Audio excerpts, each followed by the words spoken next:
You've probably noticed something has changed in the air of our cities. That quiet symphony coming from the wires and rooftops has simply vanished.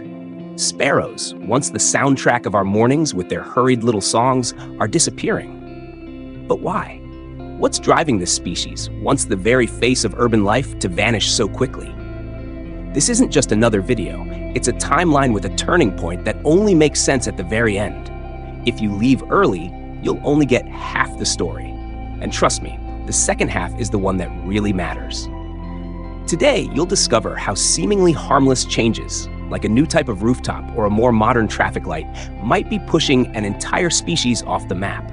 And more than that, we're going to uncover the role of invasive bird species, urban architecture, city diets, and how it all forms a complex puzzle that few people ever truly see. Uncover now the dark and surprising backstory of these invasive birds. And if you want to take this experience with you, check out the link in the description. There's something there that ties deeply into what we're about to experience together.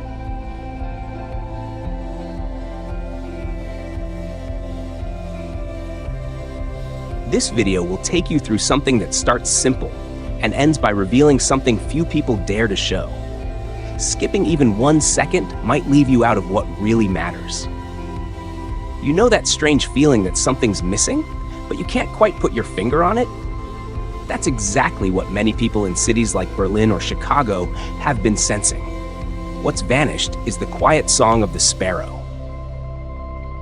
A sound that once blended into the very fabric of urban life. They're no longer on the streets, the poles, the alleys. And no, it's not a coincidence. The rise of modern architecture, with its sealed buildings and sleek structures, has eliminated the micro-shelters these little survivors once used to nest. Roofs with no cracks, poles with no ledges, and ultra-modern traffic lights leave no room for them. And with cleaner streets and more efficient waste collection, their urban food source has dried up. Even with their incredible adaptability, sparrows are losing ground to concrete. It's a textbook case of how urbanization and environmental change silently erase even the seemingly invincible. If this stirred something in you, make sure to save the link right below in the description. There's some bonus content there that will expand this perspective in a powerful way. And if you want to turn this moment of reflection into something practical and symbolic, check out that same link. I've placed something special there that ties deeply into this journey. Now, while the sparrow struggles to hang on, another bird has done exactly the opposite, and chances are you see it every day without even noticing.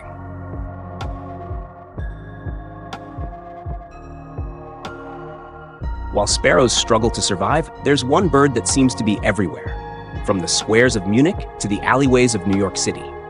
The rock pigeon, Columba livia, has become a true icon of modern urban wildlife. Unlike the sparrow, it wasn't defeated by architecture. In fact, it adapted to urban spaces in almost genius ways. It feeds on scraps, nests in any crevice, and, to top it off, can have up to 6 broods a year. These birds are descendants of species domesticated thousands of years ago, and they carry with them a long history of coexisting with humans.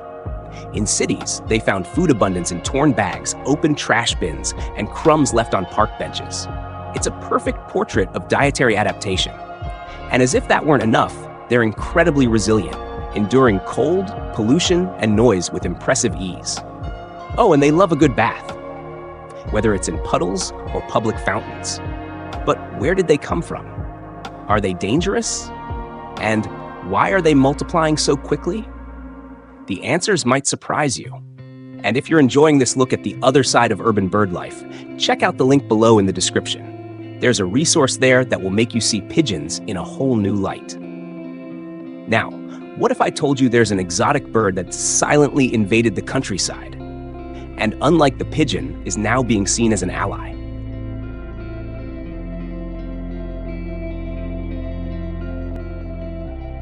Have you seen this bird around?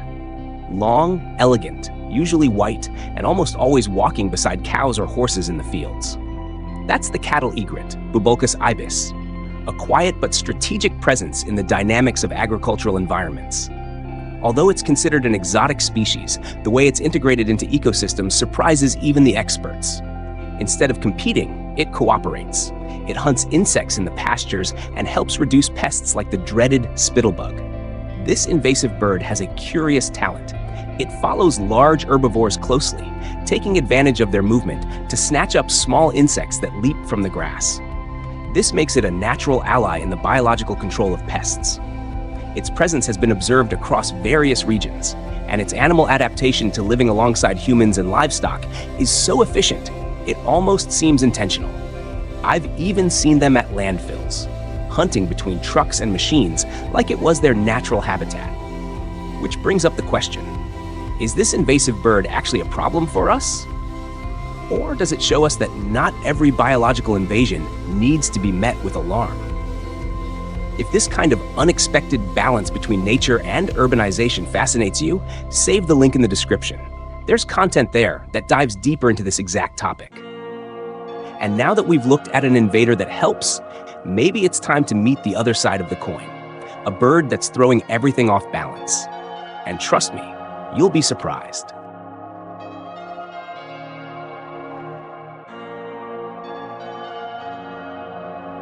The starling, Sturnus vulgaris, might seem like just another dark bird flying in beautiful synchronized flocks.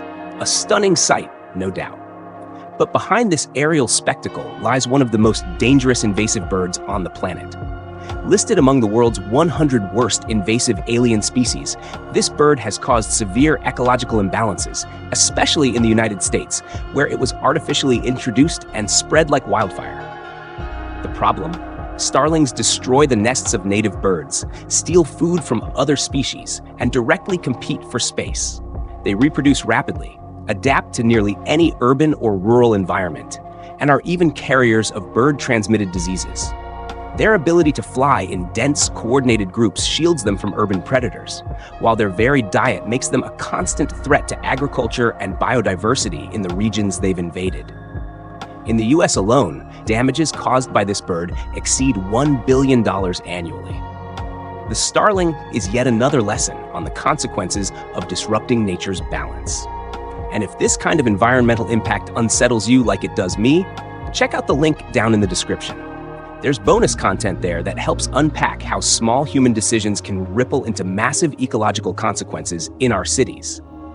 But the story of invasive birds is far from over, because while some species destroy, others are trying to find middle ground. Let's talk about that now.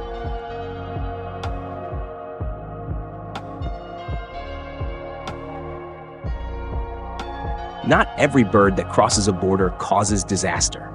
What we've learned so far is that nature doesn't respond with fixed rules. It responds with balance, or the lack of it. Some exotic species, like the cattle egret, have found ways to coexist, helping with biological control and keeping their distance from native birds. Others, like the starling, throw everything off balance. They take over habitats, disrupt native species routines, and cause major agricultural damage.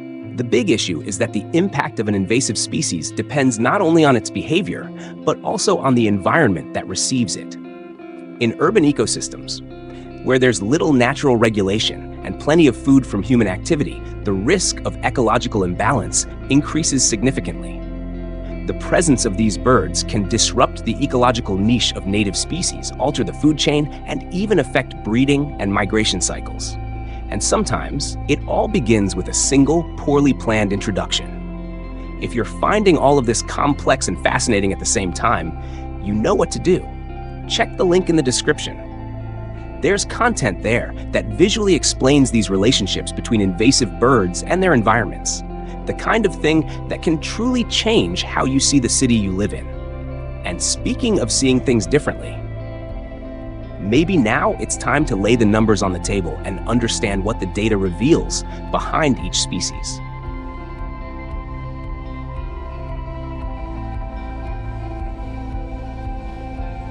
Sometimes the numbers say it all. Take the sparrow, for example. Weighing just 40 grams, it has survived in urban environments for centuries. But the lack of shelter in modern cities has caused its population to plummet. What was once common is now a rarity. Meanwhile, the feral pigeon, with its impressive adaptability, can live up to 20 years in captivity and produce up to 6 broods a year. When you combine that with the constant food supply in urban centers, the result is an almost ubiquitous presence. Now consider the starling. In the United States, it's responsible for more than $1 billion in agricultural losses every year. That's right, a bird that's beautiful in the sky, but devastating on the ground. It spreads with frightening efficiency, damaging crops, displacing native birds, and disrupting entire ecosystems. The cattle egret, on the other hand, with a wingspan that can reach nearly a meter, uses its size to explore new territories and expand its reach, but without causing the same level of harm. These figures show that the real impact of invasive birds isn't just in how they look or behave, it's in the numbers. And if you want to see a visual representation of all this, something clear and easy to understand, there's a complimentary piece of content waiting for you in the link below. It'll give you a real sense of what's happening. And now that you've seen the full picture, maybe it's time to ask yourself, which of these species represents the biggest challenge to our coexistence with urban nature?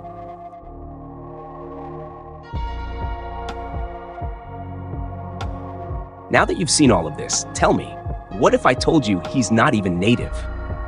That's right, the sparrow, that symbol of urban life, was once a foreigner too, just trying to find its place in the city. And maybe what it's facing now is the same thing other species have faced before, a new cycle, where only those who adapt fast survive. But there's just one problem. The sparrow's menu is a little too diverse. It eats crumbs, grains, insects, but without access, without shelter, and without balance, no diet can sustain a population. As it disappears from our plazas and power lines, others take its place, not always with the same intentions. And now that you know all this, what will you do with it? Just close this video? Or will you let it echo on your next walk through the city? And at the end of the day, there he is, singing loud, celebrating life. Somewhere he's still welcome. So make sure to subscribe to the channel and don't miss the next episodes. There's still a lot of story flying out there. And if this content truly moved you, drop a comment and tell us, which of these birds surprised you the most? Oh, and check out the link in the description before you go.